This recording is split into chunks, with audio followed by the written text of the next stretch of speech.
माझ्या महाराष्ट्रातील बांधवांनो, भगिनी आणि मातांनो, नमस्कार. जय महाराष्ट्र. काय बोलू, कारण गेले काही दिवस त्याच गोष्टी पुन्हा पुन्हा सांगतोय. दिवस एक एक एक एक एक एक उजाडतोय, मावळतोय. नवीन दिवस उजाडतोय, तोही मावळतोय. अनेक जण मला प्रश्न विचारतात, म्हणजे प्रश्न तोच आहे जो तुमच्याही मनात आहे, माझ्याही मनात आहे. एकूणच हे जे काही युद्ध चालू आहे, मला एका लता दीदींच्या गाण्याची आठवण आली. संपूर्ण जगाची अवस्था सरणार कधी रण, याच परिस्थितीत आहे. वाट बघतोय आपण, हे रण संपणार कधी. आणि हे रण लढताना, युद्ध लढताना मागेही आपल्याला बोललो होतो की शत्रू समोर असेल तर आत्तापर्यंत आपण हिंदुस्थानी सगळे जे आहेत, सगळे माझे महाराष्ट्रातले माता भगिनी बांधव आहेत, त्यांनी एक गाव दोन तुकडे करून ह्या शत्रूचा कधीच नायनाट केला असता. पण हा शत्रू दिसत नाही आहे ना, तीच तर पंचायत आहे. आणि हा शत्रूसुद्धा एवढा विचित्र आहे की तो आपल्याच लोकांच्या माध्यमातून आपल्यावरती हल्ला करायला बघतोय. पण तरी देखील आपण सर्वांनी जो एक अभूतपूर्व पराक्रमच, मी म्हणेन, होय पराक्रमच आहे, अभूतपूर्व पराक्रम केलेला आहे की संयम, धैर्य, हिम्मत, जिद्दीने लढतो होता आपण. आणि ही जिद्द, मला खात्री आहे उद्या हे आपलं युद्ध सुरू होऊन, म्हणजे महाराष्ट्राचं 6 आठवडे पूर्ण करतो आपण. 6 आठवडे फार मोठा काळ आहे. गेल्या वेळेला बोललो होतो तेव्हा 5 आठवडे पूर्ण केले होते. आता 6 आठवडे उद्या पूर्ण करू. आकडेवारी काय आहे, महाराष्ट्रामध्ये काय चाललेलं आहे, अनेकांना प्रश्न पडतो. मुंबईत काय चाललंय, महाराष्ट्रात काय चाललेलं आहे. मी नम्रपणाने आपल्यासमोर काही माहिती ठेवतो आहे. याचा अर्थ असं नाही की इतर देशामध्ये इतर राज्य काही कमी करतात, असं नाही आहे. पण आजपर्यंत, म्हणजे मी तुमच्याशी बोलतोय, हा आकडा माझा कालचा आहे. त्याच्यानंतर कालची रात्र आणि आत्ता 1 वाजतोय. 1 वाजेपर्यंत आणखीन हा आकडा पुढे सरकलेला आहे. आणि तो आकडा आहे आपण महाराष्ट्रामध्ये किती टेस्ट केलेले आहेत. एक जे काही सगळीकडे काहूर उठतं ना, टेस्ट करा, करतोय आपण टेस्ट. जसं जसं आपल्याला शक्य होतंय तसं तसं आपण या सगळ्या सोयीसुविधा वाढवतो आहोत. आत्तापर्यंत माझ्याकडे जो आकडा आहे, आत्तापर्यंत म्हणजे हा कालचा, मी पुन्हा एकदा सांगतो, काल संध्याकाळपर्यंतचा साधारणतः 66,796, म्हणजे 66,800पर्यंत ह्या टेस्ट झालेल्या आहेत. त्याच्यामध्ये किमान 95% ह्या टेस्टमधले जे आपल्या व्यक्ती होत्या त्या निगेटिव्ह आलेल्या आहेत, म्हणजे त्यांना ह्याचा प्रादुर्भाव झालेला नाही. 66-67 ह्या टेस्ट झाल्यानंतर मग जे चित्र आपल्यासमोर आहे ते हेच आहे की साधारणतः 3,666 टेस्ट केल्यानंतर त्याच्यात 3,600 हे पॉझिटिव्ह आलेले आहेत. एकूण आत्तापर्यंत त्यातले 300-350 हे कालपर्यंत सांगतोय, ज्यांना ह्याचा प्रादुर्भाव झाला होता त्यांना बरं करून आपण घरीसुद्धा सोडलेलं आहे. आत्तापर्यंतसुद्धा एक आपण समाधान मानू शकतोय की जेवढे काही पॉझिटिव्ह रुग्ण आपल्याला सापडत आहेत त्यांच्यात किमान 70 ते 75% हे अतिसौम्य किंवा ज्यांना अजिबात लक्षणं नाहीत या वर्गात मोडत आहेत. आपल्याकडे जवळपास आज 52 रुग्ण हे थोडेसे मध्यम, गंभीर ते अतिगंभीर या वर्गामध्ये मोडत आहेत. आपलं आता लक्ष आहे हे जे गंभीर आहेत त्यांना वाचवणं. पण होतंय काय की काही ठिकाणी आजसुद्धा मला ठिकठिकाणच्या डॉक्टरांकडनं जे काही त्यांच्याशी चर्चा करतोय तर असं समजतंय की बऱ्याच वेळेला अगदी शेवटच्या टप्प्यामध्ये हे रुग्ण आपल्याकडे येतात. म्हणजे आपण काहीच करू शकत नाही. काही केसेसमध्ये तर असे आढळून आलेलं आहे की तो रुग्ण आल्यानंतर त्याचा रिपोर्ट टेस्टला दिल्यानंतर तो जो काय काळ लागतो, टेस्टसाठी जो काय काळ लागतो, रिपोर्ट येण्यासाठी तो लागतोच आहे. तो काय अजून कोणी कमी नाही करू शकलेला. तो रिपोर्ट प्राथमिकता देऊन आपण करून घेतो की हा गंभीर आहे, ह्याचा रिपोर्ट आम्हाला आधी द्या. एक काही अपवादात्मक परिस्थितीत असे झालेले आहे की ते रिपोर्ट येण्याच्या आतच त्यांचं दुर्दैवाने निधन झालेलं आहे. आणि म्हणून मला नेहमी हेच तुम्हाला सांगतो आहे आणि सांगायचं आहे की की कोणतेही लक्षण, सर्दी, खोकला, ताप हे लपवू नका. घरच्या घरी उपचार करू नका. आपण याची विभागणी केलेली आहे, ज्याला आपण फिवर क्लिनिक म्हणतो. सर्दी, खोकला, ताप यांच्यासाठी दवाखाने पण सुरू केलेले आहेत. ज्यांना ज्यांना ही लक्षणं आढळतील, ही अशी काही ज्याला म्हणतो ना की नुसतं संसर्ग म्हणजे हात लावला तरी झाला असं नाही आहे.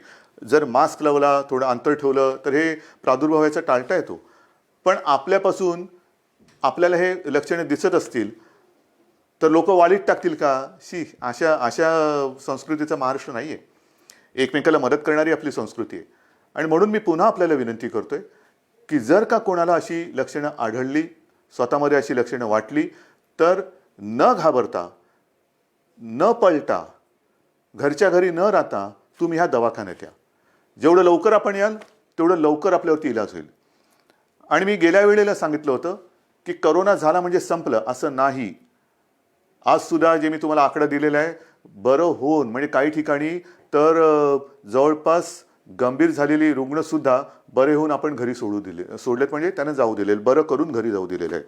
तर असंही आहे, अगदी 6 महिन्याच्या बाळापासून 83, 84, 85 वयाच्या आजीपर्यंत रुग्ण हे बरे झालेले आहेत, बरे होत आहेत. पण वेळेमध्ये आले तर, वेळेत आले पाहिजे.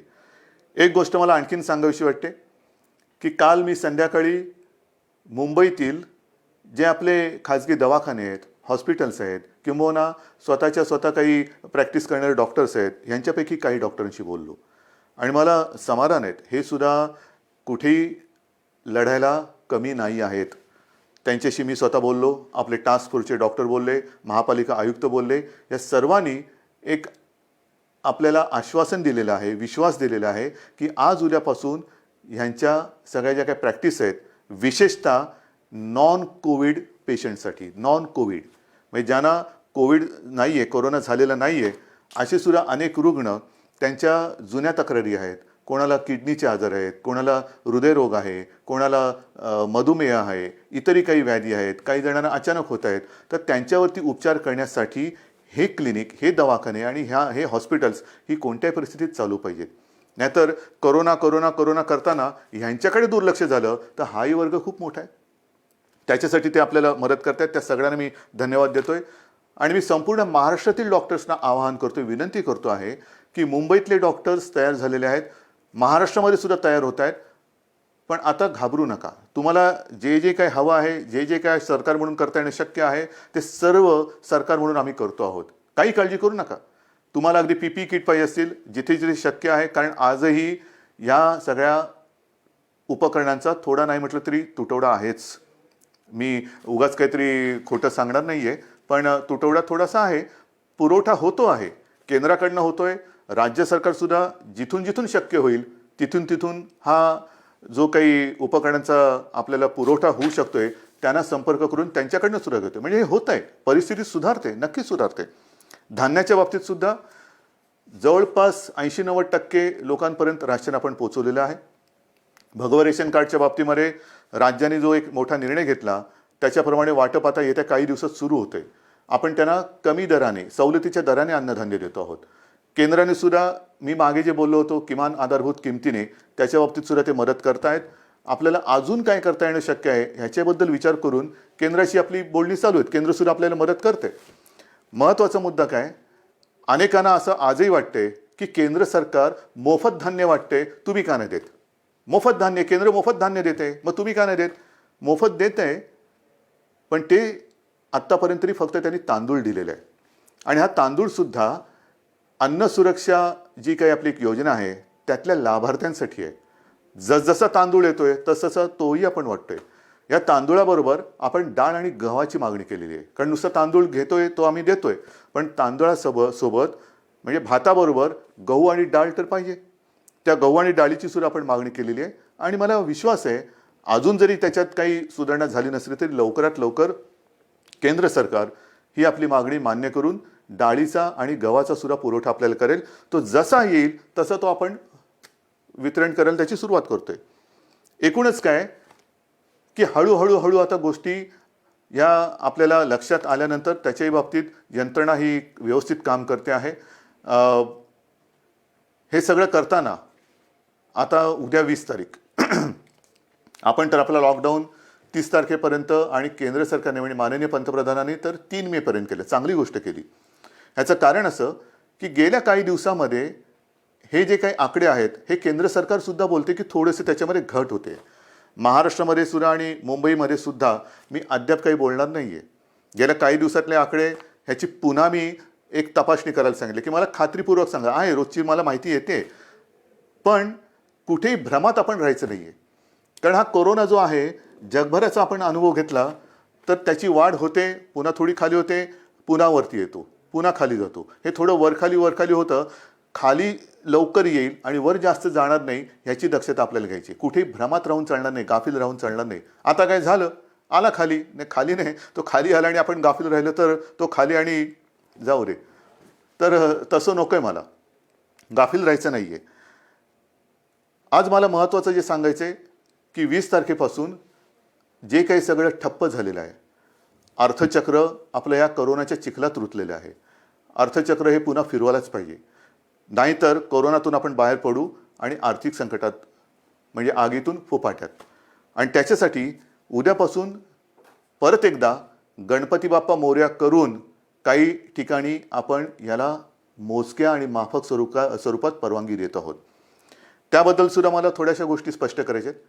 आता एकूण राज्याचं जर का चित्र आपल्या डोळ्यासमोर आणलं तर काही जिल्हे सुदैवाने हे 0 रुग्णाचे आहेत. 0, तिकडे एक सुद्धा रुग्ण नाही आहे आणि तो होताही कामा नये. काही ठिकाणी जे थोडेसे होते त्याच्यात आता घट येत म्हणजे नवीन रुग्ण नाही आहे आणि त्याच्यात वाढ होत नाही आहे. आहेत ते सुद्धा बरे होऊन घरी चाललेले आहेत. मग आपण थोडे झोन केलेले आहेत, red zone, orange zone, green zone. Red zone साहजिकच आहे, जिकडे आज देखील रुग्णांच्या संख्येमध्ये वाढ होते, ते रेड झोन आहेत. ऑरेंज झोन जिकडे रुग्ण आहेत पण नवीन वाढ तशी झालेली नाही आहेत. आणि तिसरं ग्रीन झोन म्हणजे तिकडे 0 आहे. तर ह्या खास करून ग्रीन झोनमध्ये आणि ऑरेंज झोनमध्ये आपण माफक स्वरूपामध्ये उद्योगधंद्यांना परवानगी देतो आहोत. ह्याबद्दल सूचना या तळागाळापर्यंत गेलेल्या आहेत. आजपर्यंत आपण काय करत होतो, फक्त आणि फक्त जीवनावश्यक वस्तूंच्या उद्योगांना आणि त्याच्या मालवाहतुकीला परवानगी देत होतो. आता जिथे जिथे शक्य आहे त्या उद्योजकांना सुद्धा आपण सांगतो आहोत की जर तुम्ही तुमच्या मजुरांची काळजी, कर्मचाऱ्यांची काळजी तुमच्या त्या आवारात घेत असाल, आम्ही धान्य पुरवठा करू, तुमचं रॉ मटेरियल येईल, सगळं काम तुम्ही करा, मजुरांची ये जा होता कामा नये. कारण हे जे काय माल वाहतूक वेगळी आणि व्हायरस वाहतूक वेगळी. आपल्याला व्हायरस वाहतूक नाही करायची, आपल्याला माल वाहतूक करायची. म्हणून माल चालू राहील, त्याची वाहतूक चालू राहील, पण व्हायरस बंदी ही राहणारच. व्हायरसची वाहतूक होणार नाही. ही व्हायरसची वाहतूक ही कळत नकळत होते आहे आणि म्हणून आता मला कोणताच धोका पत्करायचा नाही आहे, अजिबात नाही आहे. जे तुम्ही आत्तापर्यंत सहकार्य केलेत, मला माहिती आहे खूप कठीण आहे. काही न करता शांत बसून राहायचं ह्याच्यासारखी दुसरी मला नाही वाटत दुसरी कोणती शिक्षा असेल. पण ती शिक्षासुद्धा तुम्ही एक तुमचं कर्तव्य म्हणून भोगता आहात, सोसता आहात. तुम्ही शिस्त पाळताना मी दुसऱ्याला शिस्त नाही मोडू देणार, अजिबात नाही. कारण ती आता परवडणार नाही आपल्याला. आणि त्याकरता आपण ह्या काही गोष्टी सवलती म्हणा किंवा थोडीशी एक हातपायाची म्हणजे बराच वेळ अंग आखडून गेल्यानंतर हळूहळू आपण सुरू करतो ना, तसं सुरू करायचं आहे. एकदम उठून उड्या मारायला लागला तर पुन्हा काहीतरी व्हायचं. तर तसं नाही, हळूहळू शिथिलता आणत आपण पुन्हा पूर्वपदावरती यायचं आहे. आणि त्याच्याकरता ह्या काही ज्या मुभा म्हणतोय त्या आपण देतो आहोत. त्याच्यामध्ये साहजिकच आहे, शेती आणि कृषी ह्याच्यात पहिले बंधन नव्हतं, आताही नाही, राहणार नाही. जीवनावश्यक वस्तू, त्यांचा पुरवठा, त्यांचं उत्पादन ह्याच्यात कुठेही एक रुकावट येणार नाही. इतरही काही ज्या काही गोष्टी आहेत त्याची सुद्धा वर्गवारी केलेली आहे. केंद्राकडनं सुद्धा आत्ताच एक सूचना आलेली आहे, सूचनाची नियमावली आलेली आहे, त्याच्याप्रमाणे सुद्धा काही होईल. म्हणजेच काय की एक लक्षात घ्या की जिल्ह्याच्या वेशी आपण उघडत नाही आहोत, अजिबात नाही. या जिल्ह्यातून त्या जिल्ह्यात जायला अजूनही परवानगी दिलेली नाही. फक्त माल वाहतूक होत राहील, पण आपण तर घरातच राहायचं आहे. जिल्ह्यातल्या जिल्ह्यात जिथे म्हणजे हे जिल्हे जिथे त्याच्यात काही 0 आहे, ग्रीन झोन आहे, तिथल्या तिथे म्हणजे तिथे आता कोरोना नाही आहे, त्याच्यात आपण तिथल्या तिथे ये जा करायला देतोय. दुसऱ्या जिल्ह्यात त्या जिल्ह्यात देतोय, पण ह्या जिल्ह्यातली माणसं त्या जिल्ह्यातली माणसं ह्या जिल्ह्यात, हे आता तरी आपण होऊ देत नाहीये. किमान 3 मे पर्यंत तरी ही बंधन आपल्याला पाळायचे. आणि हे करताना मला साहजिक आहे की काही जणांच्या मनासारखं होत आहे, ते आपल्याला आशीर्वाद देत आहेत, माझं कौतुक करतायत, उद्धवजी चांगलं काम करतायत. काही जणांच्या मनासारखं होत नाही आहे, साहजिकच आहे, ते माझ्यावरती थोडेसे रागावले असतील.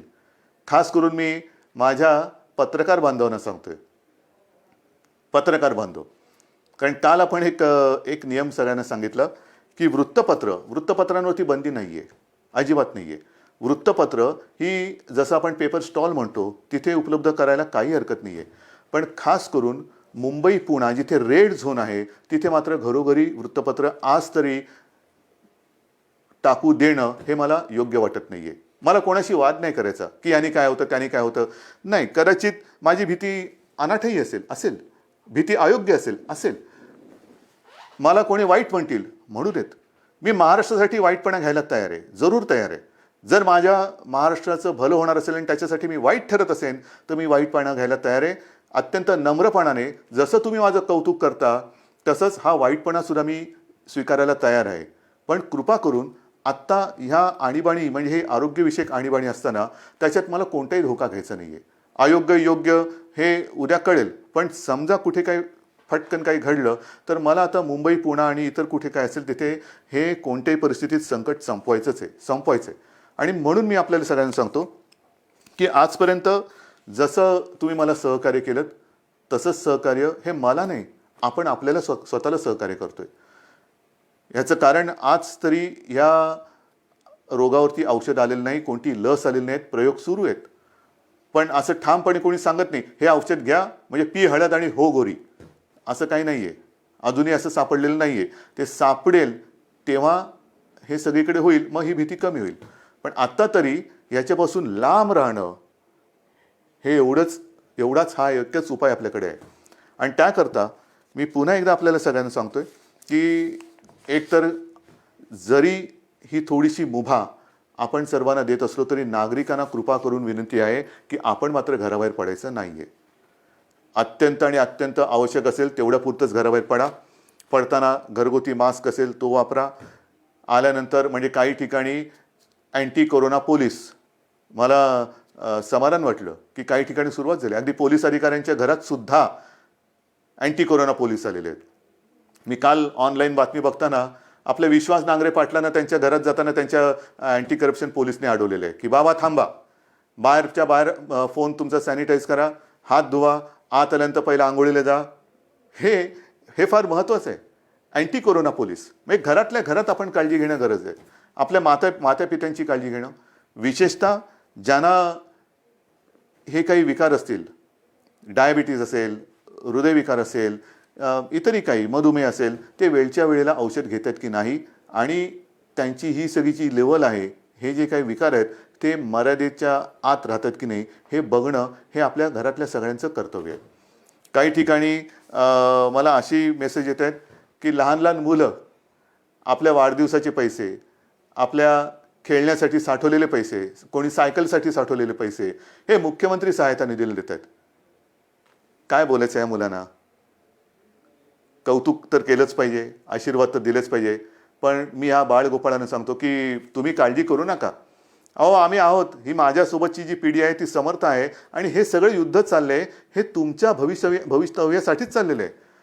मला कल्पना आहे की पैसा करून ती एक गंमत असते, पैसा साठवणं आणि त्या साठवलेल्या पैशातून स्वतःसाठी या काही गोष्टी करणं. म्हणजे अनेक ठिकाणी घरात ह्या गोष्टी अशा आहेत की हट्ट नाही करायचा. आपल्या खाऊचा पैसा असेल, वाढदिवसाचा पैसा असेल, हा साठवत ते करायचं. तुम्ही नका करू, आम्ही आहोत, आपण खंबीर आहोत, सरकार खंबीर आहे, ही पिढी खंबीर आहे. आज सुद्धा मुख्यमंत्री सहायता निधीला मदत येते. CSR फंड मग तिकडे चालतो इकडे चालत नाही, मला तर त्या राजकारणात जायचंच नाही आहे. पण CSR फंडासाठी सुद्धा आपण एक वेगळा निधी त्याचा अकाउंट सुरू केलेला आहे. ज्यांना CSR म्हणून द्यायचं आहे मुख्यमंत्री सहायता निधीला, त्यांना CSRसाठी एक वेगळा अकाउंट आपण उघडून दिलेलं आहे. या सगळ्या गोष्टी करतो. आणि त्याचबरोबरीने घरामध्ये राहून थोडीशी एक अस्वस्थता येते, बेचैनी येते, काय करायचं कळत नाही, मग कोणाला विचारायचं, घरी कोण आहे. 2 गोष्टी आपण सुरू केलेल्या आहेत. एक तर खरं म्हणजे महाराष्ट्रामध्ये याची गरज नाही आहे, कारण महाराष्ट्र आपला हा सुसंस्कृत आहे.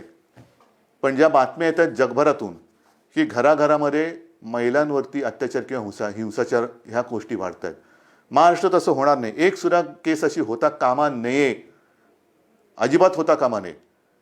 पण तरी देखील महिलांना मी विनंती करतोय की समजा दुर्दैवाने कुठे असा आपल्याला अनुभव आला तर 100 नंबर हा आपल्या मदतीसाठी आपण केलेला आहे. कुठे अशी जर का तुम्हाला वाटली की इकडे आपल्यावरती अन्याय होतो किंवा थोडंसं होते, मानसिक स्थिती थोडीशी इकडे तिकडे होते, पण तिच्यासाठी ती सांभाळण्यासाठी आणि महिलांना रक्षण देण्यासाठी एक 100 नंबर हा आपण त्या सेवेसाठी देतो आहोत. दुर्दैवाने जर का अशी कुठे घटना घडत असेल तर 100 या नंबरवरती माझ्या माता भगिनींनी फोन करावा. तत्काळ आपलं महाराष्ट्र सरकार आपला भाऊ म्हणून आपल्यासोबत आपल्या मदतीसाठी धावून आल्याशिवाय राहणार नाही. आणि हे सांगत असताना मी आणखीन 2 नंबर आपल्याला सांगतोय, कारण इतके दिवस घरी राहिल्यानंतर मन अशांत होणार, मनात बेचैनी वाढणार, एकटेपण वाटणार, काय करावं कळत नाहीये, थोडंसं वैफल्य वाटणार. मग काय करायचं? तर त्याच्यासाठी सरकारने 2 नंबर आपल्यासाठी दिलेले आहेत. घेता लिहून? कागद पेन आहे हातामध्ये? ठीक आहे, बघा पटकन.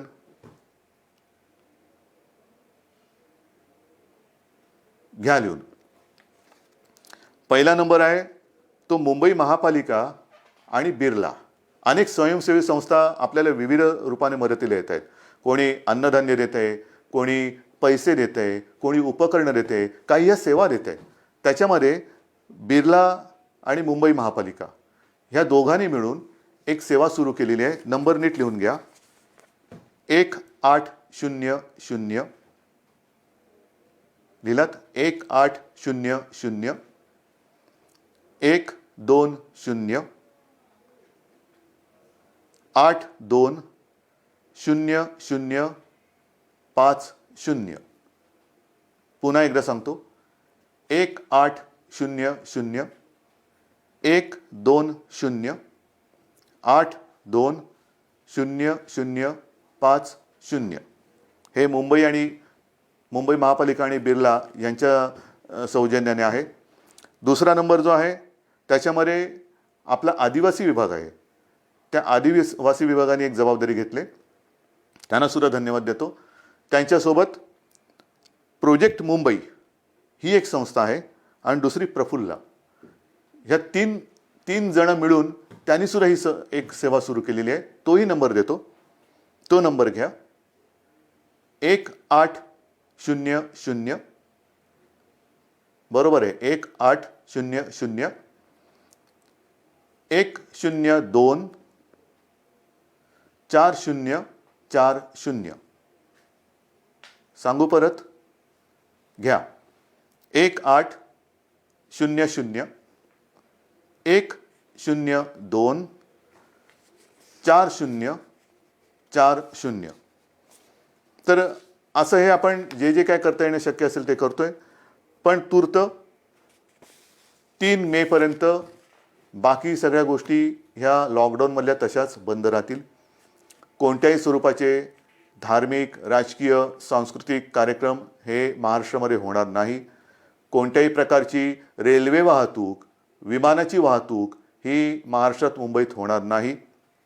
वृत्तपत्र माझ्या बांधवांना त्यांना सांगतोय की काल मी काही जबाबदार संपादकांशी आणि व्यक्तींशी बोललो. त्यांना नीट समजून सांगितल्यानंतर त्यांनाही हे लक्षात आलेलं आहे.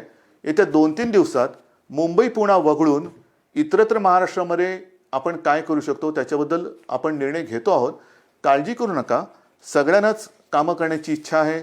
कोणालाच असं वाटत नाही आहे की हे बंधन आपल्याला फार हितकारक आहे. अजिबात नाही आहे.